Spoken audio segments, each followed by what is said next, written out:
Welcome back. कैसे आप सभी, मेरे यूट्यूब चैनल में आप सभी को पुनः स्वागत है। आज का जो क्लासेज होने वाली है काफ़ी इंटरेस्टिंग टॉपिक है और साथ ही साथ ये काफ़ी मोटिवेशनल क्लासेज भी होने का है, क्योंकि आज का जो टॉपिक है हम लोग चर्चाएं करने वाले हैं, डिस्कस करने वाले हैं यूजीसी नेट के बारे में। यूजीसी नेट है क्या, उस पर फोकस करने वाले हैं। यूजीसी नेट का संपूर्ण ज्ञान पे आज हम लोग one by one, step by step discussion करेंगे।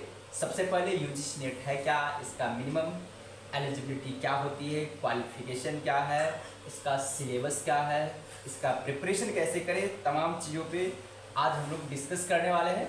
तो चलते हैं, आप लोग देखेंगे। और जो भी नए हैं मेरे चैनल पे, वो प्लीज़ आप सभी इस वीडियो को देख करके कमेंट करेंगे, सब्सक्राइब करेंगे और अपने फ्रेंड सर्किल में भी इसको शेयर करेंगे। चलते हैं। तो देखिए, सबसे पहले यूजीसी नेट के बारे में समझे कि यूजीसी नेट, जिसका फुल नेम है यूनिवर्सिटी ग्रांट कमीशन, और ये जो नेट है, इस नेट का मतलब हुआ नेशनल एलिजिबिलिटी टेस्ट। मतलब ये कि यूजीसी एक निकाय है, यूनिवर्सिटी ग्रांट कमीशन, ठीक ना, विश्वविद्यालय अनुदान आयोग है। मतलब कि हमारे देश में जितने भी यूनिवर्सिटीज आती है, जितने भी उस यूनिवर्सिटीज़ के अकॉर्डिंग कॉलेजेज आती है, उन तमाम चीज़ों का ये देख रेख करने वाला एक एपेक्स बॉडी है, एक ऑर्गेनाइजेशन है, एक संस्था है, एक कमीशन है। इसी का नाम है UGC, university grant commissioner, university grant commission, विश्वविद्यालय अनुदान आयोग। जितने भी हमारे इंडिया में विश्वविद्यालय, उन सभी को देख रेख करती है। जो भी उसका रूल्स रेगुलेशन है यूजीसी के माध्यम से ही बनाई जाती है, और यूजीसी जो रूल्स को फ्रेम कर दिए, वो सभी यूनिवर्सिटीज़ को अडॉप्ट करनी पड़ती है, चाहे वो सेंट्रल यूनिवर्सिटीज हो या स्टेट यूनिवर्सिटी हो। ठीक है, अब समझते हैं नेट क्या है। उसके बाद दूसरी बात, यूजीसी की तरह एक और ऑर्गेनाइजेशन है, पहले उस पर हम लोग बात करते हैं। एनटीए, एनटीए देखिए क्या है, ये भी एक प्रकार का संस्था है, नेशनल टेस्टिंग एजेंसी। क्या समझे, नेशनल टेस्टिंग एजेंसी है। इसके माध्यम से क्या होती है, यूजीसी एनटीए को कॉन्ट्रैक्ट दे रखा है और ये इससे निगोशिएट कर रखा है कि हमारे द्वारा जो भी एग्जामिनेशन ली जाती है, वो सभी एग्जामिनेशन को आप कॉन्डक्ट करवाइए। जैसे एनटीए जो है, अब पहले की तरह जैसे यूजीसी पहले से एग्जाम लेती थी नेट का, जेआरएफ का, ठीक ना, वो आप एनटीए एग्जाम कंडक्ट करवाती है। क्योंकि आपको पता होगा कि साल में, वर्ष में 2 बार यूजीसी नेट की एग्जामिनेशन होती है। वो पहले से यूजीसी कंडक्ट करवाती है, उसको ऑर्गेनाइज करवाती थी, बट अब क्या है, एनटीए के माध्यम से वो एग्ज़ाम करवाई जाती है। किस तरह, तो सीबीडीटी के माध्यम से, सीबीटी के माध्यम से, कंप्यूटर बेस्ड टेस्ट। मतलब ये कंप्यूटर के माध्यम से एनटीए एग्जाम कंडक्ट करवाती है। किसका, तो इसका नेट का। ठीक है, एनटीए क्या करवाती है, कंडक्ट करवाती है नेट का एग्जाम। ठीक है,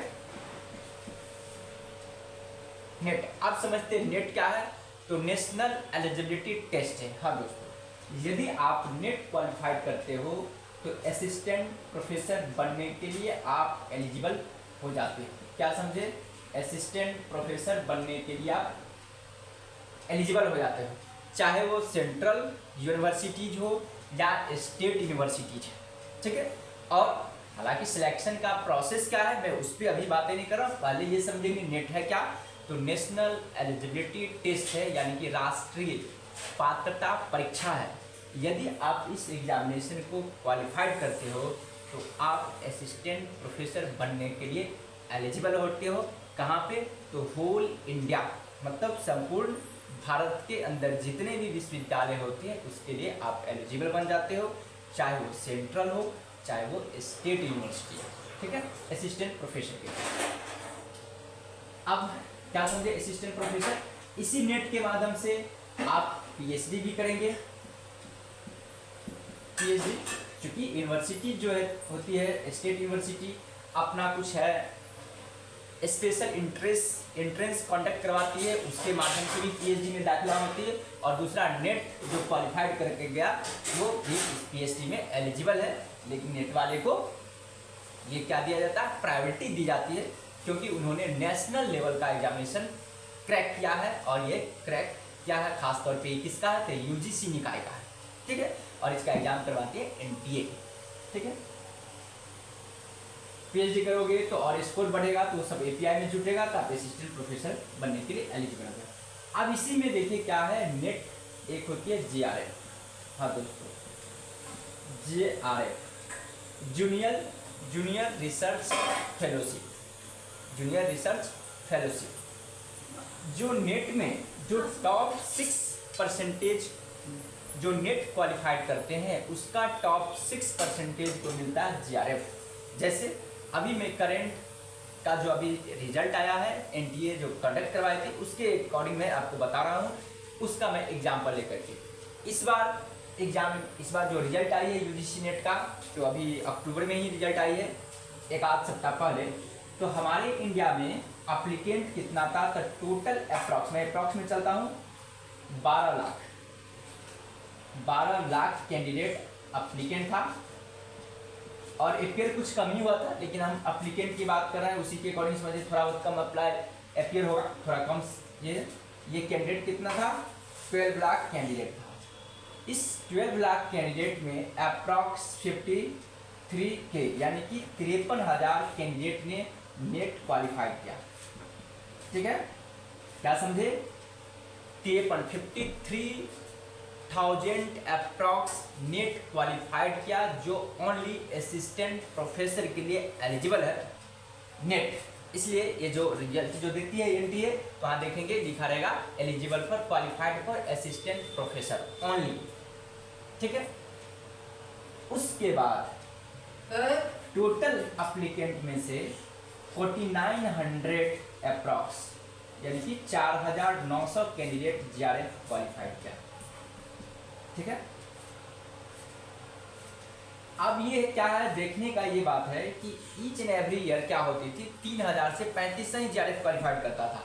बट इस बार अब एनटीए ने क्या सोचा, 4900 इस बार सबसे ज़्यादा जेआरएफ क्वालिफाइड किया। किस बेसिस पे कैलकुलेशन किया गया है, अब तो वो एनटीए भी सब कुछ गवर्नमेंट की चीज़ है, गवर्नमेंट का जो प्लान है, लेकिन जो रिजल्ट आया मैं उसके अकॉर्डिंग बता रहा हूँ। तो 12 लाख में 53,000 नेट क्वालिफाइड किया और 49,000, जबकि 49,000 नहीं करता था, 3,000 से 3500 या मैक्सिमम 4,000 के विदिन ही रहा करता था।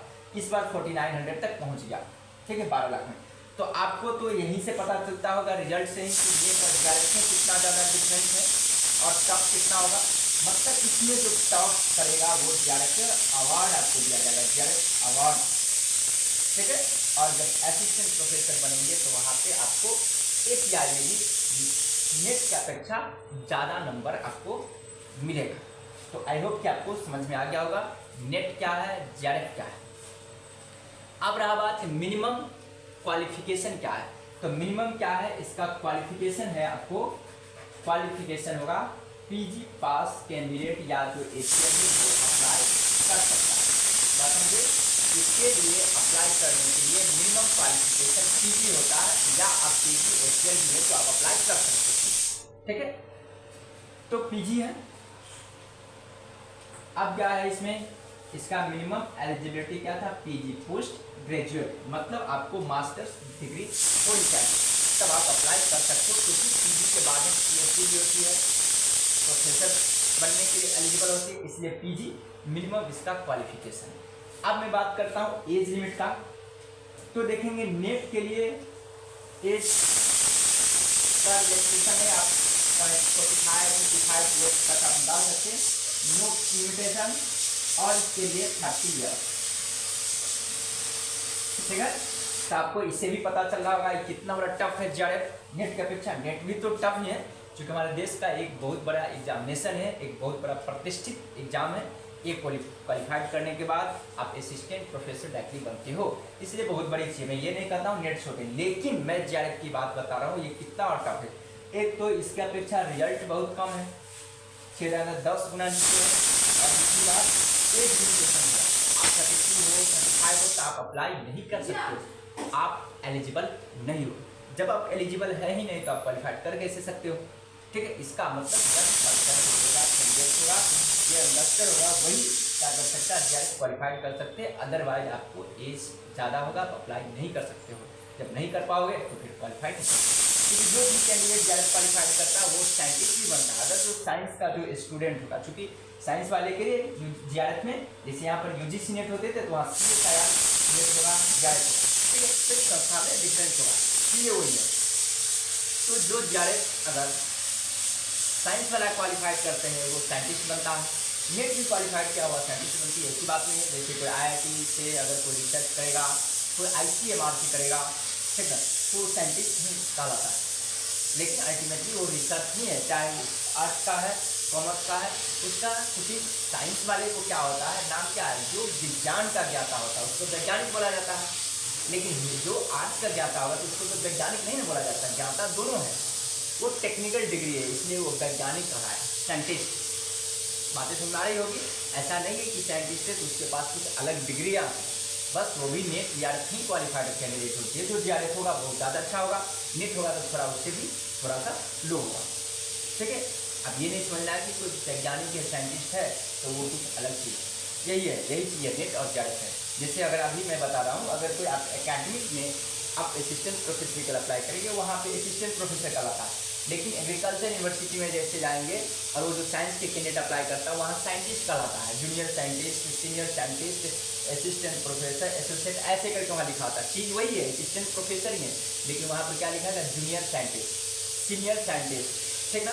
तो सबसे ऊपर जो हो गया वो प्रोफेसर का रैंक हो गया, ये हमेशा मानेंगे। कितना समझ लिया, कोई जूनियर साइंटिस्ट है तो प्रोफेसर से बड़ा है, नहीं, प्रोफेसर से ही नीचे है, क्योंकि जो जूनियर सीनियर साइंटिस्ट भी जो ज़्यादा एक्सपीरियंस होल्डर होंगे तो अब जा करके वो प्रोफेसर का दर्जा पाते हैं, ठीक है। आई होप सिर्फ नज़रिया अलग है, तरीका अलग है, चूँकि वो विज्ञान का ज्ञाता है इसलिए वैज्ञानिक बोला जाता है। तो ये बातें हैं, आई होप कि आप लोग को यहाँ तक बातें मेरा समझ में आ गया होगा। अब चलते हैं थोड़ा सा सिलेबस का। तो मैं बताता हूँ कि यहाँ पे जो यूजीसी नेट का एग्जामिनेशन होती है, तो यहाँ पर सिलेबस की मैं बातें करता हूँ तो पेपर 2 होता है। मैं इसको पहले मिटाता हूँ, इसमें 2 पेपर होंगे, एक होगा फर्स्ट और दूसरा होगा सेकेंड, ठीक है। पेपर फर्स्ट और सेकेंड, पेपर P1 होगा और दूसरा होगा P2। पेपर 1 आपको होगा 100 मार्क्स का होगा और ये होगा आपको 200 M का, मतलब मार्क्स समझेंगे, ठीक है। पेपर 1 में आपको नंबर ऑफ क्वेश्चंस 50 होगा, ईच क्वेश्चन 2 मार्क्स का होता है, क्या समझे। पेपर 1 में 50 क्वेश्चंस होंगे और ईच क्वेश्चन 2 मार्क्स का होता है, इसलिए ये 100 मार्क्स का क्वेश्चन माना होगा। पेपर 2 जो होगा इसमें भी होगा 100 क्वेश्चन होगा, ईच क्वेश्चन होंगे 2 मार्क्स का, तो ये हो जाती है 200 मार्क्स का, ठीक है। आपको बातें समझ में आ रही होगी। अब बात रहा, देखेंगे पेपर 1 में क्या होता है, पेपर 2 में क्या होता है, इस चीज़ को समझनी है। पेपर 1 जो होती है ये कॉमन पेपर होती है, ये कॉमन होगा। कॉमन का सेंस ये कि जैसे आपको पता चला कि यूजीसी नेट का एग्जामिनेशन जो होती है इसमें मिनिमम एलिजिबिलिटी क्या होती है, पीजी। तो पीजी का मतलब यहाँ पे आर्ट्स भी हो सकती है, साइंस भी हो सकती है और कॉमर्स भी हो सकती है। और इसके अलावा आर्ट्स साइंस कॉमर्स तो 3 स्ट्रीम हुआ, इसके अलावा उसमें और अलग अलग होती है। जैसे साइंस हुआ तो फिजिक्स अलग, केमिस्ट्री, बायो, मैथ, इलेक्ट्रॉनिक, बहुत सारी होती है। आर्ट्स में इन द सेम वे कई ऐसे सब्जेक्ट है जो होती है, कोई फिजिक्स, ये हिस्ट्री होती है, सिविक्स होती है, पॉलिटिकल साइंस होती है, ज्योग्राफी होती है, बहुत सारी चीज़ें होती है। तो इस तरह से NTA 82-90 का अप्रॉक्स जो सब्जेक्ट होती है उसको एग्जामिनेशन कंडक्ट करवाती है। बहुत सारे भाषा होते हैं, लैंग्वेज की होती है। तो यहाँ पे क्या है, पहला पेपर वो सभी के लिए सिमिलर होगा, एक ही होगा, चाहे वो आर्ट्स हो, कॉमर्स हो, साइंस हो, चाहे वो हिस्ट्री हो, फिजिक्स हो, सिविक्स हो, कॉमर्स हो, डजंट मैटर, कम होगा। क्यों? क्योंकि आप असिस्टेंट प्रोफेसर बनने वाले हो तो कुछ ऐसे चीज़ें होती है, वो कॉमन चीज़ को आपको ज्ञान होनी चाहिए। जैसे कॉम्प्रिहेंशन होनी चाहिए, यानी कि आपको समझने की क्षमता, इसलिए कॉम्प्रिहेंशन होगा वहाँ पे। टीचिंग एप्टीट्यूड होगा, आप रिसर्च भी करोगे इसलिए रिसर्च एप्टीट्यूड की पढ़ाई होगी। टीचिंग एप्टीट्यूड होगा क्योंकि आप असिस्टेंट प्रोफेसर बनने वाले हो, तो पढ़ाया कैसे जाता है, बच्चे को गाइडेंस किस तरह करनी है, तो आपको टीचिंग एप्टीट्यूड के बारे में भी पढ़ना पड़ेगा। साथ ही साथ आपको कुछ रीजनिंग्स होंगे, कुछ मैथ्स होंगे, कुछ जीके जीएस होंगे। जीके जीएस तो लगभग नहीं के बराबर होती है, करेंट अफेयर्स होती है, क्योंकि पहले से नहीं होता था, अब थोड़ा जुट गया करेंट अफेयर्स, ठीक है। इन तमाम चीज इस पेपर फर्स्ट में होता है, कॉमन चीज होता है, ठीक ना। डाटा इंटरप्रिटेशन होती है, तो ये तमाम चीज होगी फर्स्ट पेपर।